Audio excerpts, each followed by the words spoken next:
Hey, greetings, good afternoon. I've got a little bit of my artwork to show. I've got 4 pieces. They're all in gouache and with varying mixed media. I'm gonna put them up close, so maybe I've got a good chance of them looking nice. And the colors that you're seeing, if they're what I'm seeing, aren't quite accurate. Some of the higher tones are missing.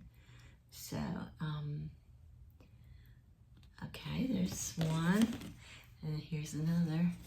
I mean, it's like, I feel like a little kid. Mommy, look at my artwork.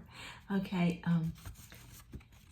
then this is just, I mean, mostly they're abstract. I can do realism, but I'm tired of realism. I like to just kind of zone out and free flow when I do art, because what's the point of doing art if it makes you tense? I mean, some people really relax when they do realism.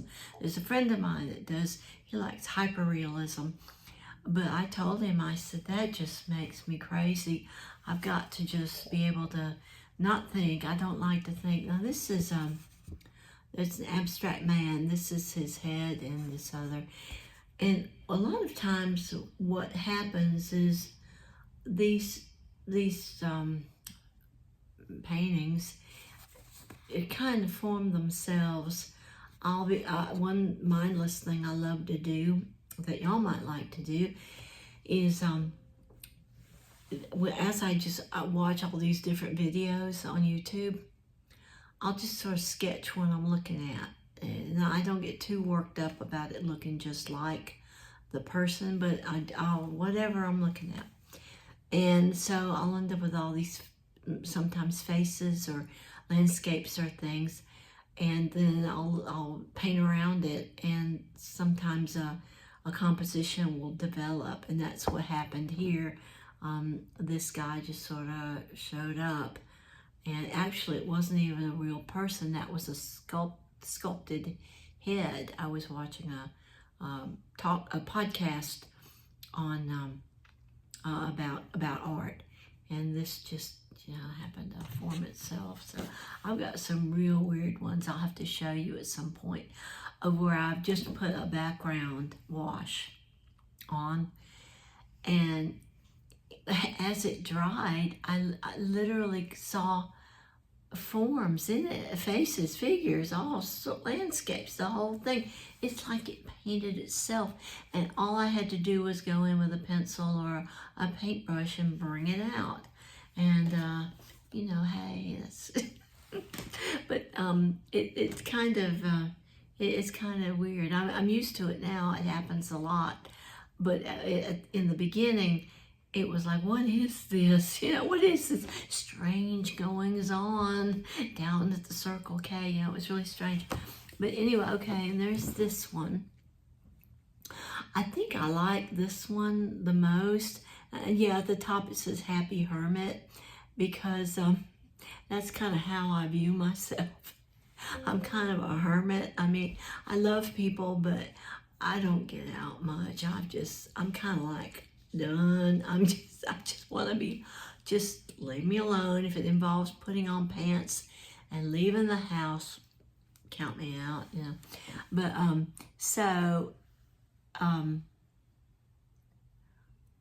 I hope that's not backwards. I think this camera's right as far as, I don't know, maybe I've got it flipped around. But regardless of whether I'm flipped around or not. Let's see. Yeah, I think I have flipped it. Okay, well anyway, that says Happy Hermit. And I'll try to reverse it later on my next video. So, anyway, that's what this is. And this is, like I said, it's mixed media. Most, the base of them is gouache with acrylic markers, oil pastels. I love coming in and doing the details.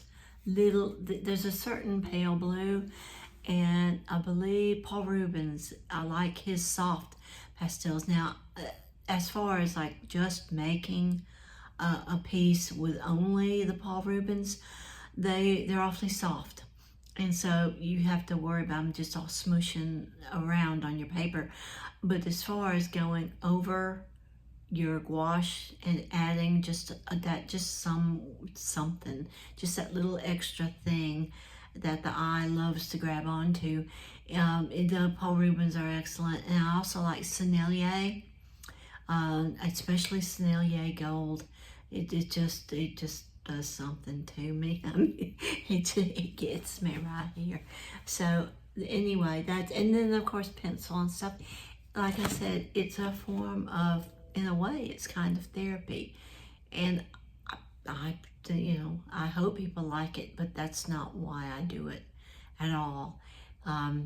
So I hope you enjoyed these. They don't have names, really. Maybe the one Happy Hermit is the name, and Man with background could be another, and balls flying through varied background. Or, I don't know. I really haven't thought about any kind of name for these things. In some ways, I just like keeping them unnamed and letting them be whatever, whoever views them, whatever you see in them and want to call them, that's fine. But possibly, yeah, I might have to give them a name just to make them a little more friendly but oh Lord, I don't want to have to name all these things. I've got sketchbooks. I've got a ton of stuff, and I will go through it. I don't know. I'm debating about the sketchbooks. A sketchbook really needs to lie flat, and you need to be able to flip through it, have an overhead camera, as opposed to holding it up. But it's interesting because with the sketchbooks, you kind of see the progression, because I don't know. I can go into it right here if you would like me to. If not, I'm thankful you stopped by, and if you want to run on, that's fine. But I was going to give you a little of the background, my art journey. You know, I've already given you my music journey. Well, this is a little of the art journey. Although both my parents, although they did other things, they were artists. My dad was an oil painter, and my mom loved to use colored pencils and watercolor and things. But he actually worked as a general manager of an industrial plant. But whenever he had a free minute, he was down in his little studio painting, and he won some contests and things, and he just had a natural ability. And my mom eventually went and got an art degree, but I don't know, the way they approached art, it was like, well, doesn't everybody do this? This is no big deal. Yeah, of course we do art. That's just the normal, you know. And so I kind of grew up doing it, but I never thought much. You know, it never, until I got to be about 12, he had a side hustle. Yeah, he started his own little art shop, his own little business. And the specialty, though, was genealogy coat of arms, those where you got the shield and the flowing cloaks and the helmet and everything on it. And then we would go and we would research the name, that family name, and get history, they would, of these people, and then do calligraphy script on the back of these things, and they were sculptural. He would actually sculpt all this stuff and then mount it. And so you had a chunky, tasteful object, had your family name, and if there was a family motto on it. And so the summer when I was 12, he hired me. That was my first job, and I got a tiny little, maybe 50 cents an hour or something. But he would design it and start it, and then he'd show me, he'd say, this is what I want done. And I would work with the clay and cast some of the resin molds and paint and do whatever, you know, he would overlook it. And when he got home from his regular job. And so I did all that. And when after I'd done that for a little while, I announced at supper one night, I said, I want to be an artist when I grow up. And he looked at me and put his fork down. He said, no, I forbid it. And I said, you know, I was I was like, why, Daddy, why I want to do this? I love art. He said, I don't want you to end up dead in a ditch face down someday. And he just told me, he said, that is not life. And so from that point on, I kind of set it aside. I mean, I didn't think to rebel and say, I want to do this. You can't tell me what to do. I didn't do that. I just thought, oh, okay, all right, I'll do something else. And so I was involved with other arts. He didn't have a problem with me dancing. And, you know, I announced I wanted to be a professional dancer, and they were like, yeah, sounds good. It just seemed like the thing that he did. Maybe he had a bad experience or something and just felt like no daughter of mine is going to ruin her life with art. So, I really didn't do much of it. And then I went through about like the 90s and the early 2000s of getting back involved in art. And I had my own little teeny tiny business. This was before the internet. And actually I turned a little bit of a profit. But then my main sales guy quit, and it happened to be my ex-husband. Okay, don't tell anybody. But he said, I don't want to do this anymore. And so I got a regular job at the university that was nearby, and worked in accounting and then at the library ultimately. But so it's been off and on. And then in 2022, I've just kind of, I don't know, rolling around, not knowing what I wanted to do with myself. And at that point, I wasn't really I was doing little music, but not much. And I just thought, I got to find something to do. And I just happened upon a YouTube show, and I recommend it. It's called Sketchbook School, and the creator of this channel is named Danny Gregory.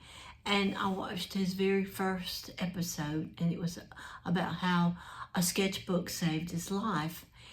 And just looking at that, I was like intrigued, and I thought, oh wow, I want to do that. And so I ordered some sketchbooks and some art supplies, and I started doing that. So I've got those early sketchbooks that at some point I'd like to show you. But I can't recommend more highly than Sketchbook School. It's got just everything you could look for if you're trying to do art and want to really. I mean, he has so much to offer. You know, I'm like, that's why I'm sort of hesitant. I'm like, I don't have anything really to teach or show that much like he does. But it doesn't matter. Variety's the spice of life. There's something for everybody out there. So I just kept going, and his motto is give yourself 2 years.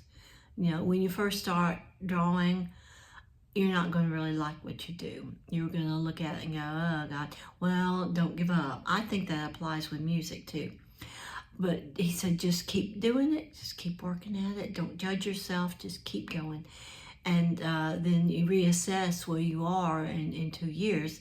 And he was right. I progressed pretty, if I do say so myself, I progressed pretty quickly, and was able to, after 6 months, I was just thinking, yeah, this is great.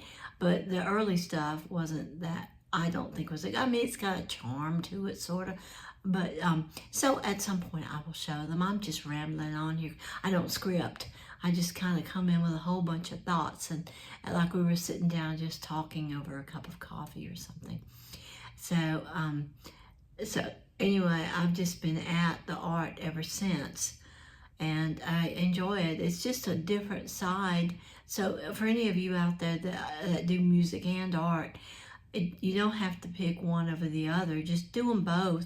And I don't have a schedule for it. I kind of do in the time of day, when early in the morning. Early in the morning is when I like to do the art. And it's just when the impulse hits, and it is every day. I do art every day, and I do music every day. and it's just something, by golly, I'm going to do it no matter what, and no matter who likes it and no matter who doesn't like it, I'm doing it. So if you feel that way, we're in the same boat together.